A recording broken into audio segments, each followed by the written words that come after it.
የመጀመሪያው ጥሩ የገንዘብ ማይንድ ሴት ያላቸው ሰዎች ራሳቸውን ስለመቀየር ያስባሉ።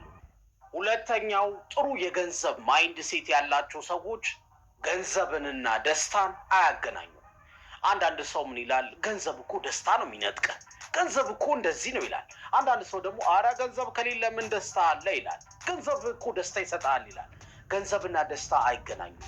ገንዘብ የሚሰጥህ መጀመሪያ ያለህን እጥፍ አድርጎ አባስቶ ነው። ምን ማለት መሰላችሁ? ገንዘብ ሳይኖርህ በፊት ደስተኛ ከነበርክ ገንዘብ ሲኖርህም በጣም ደስተኛ ትሆናለህ።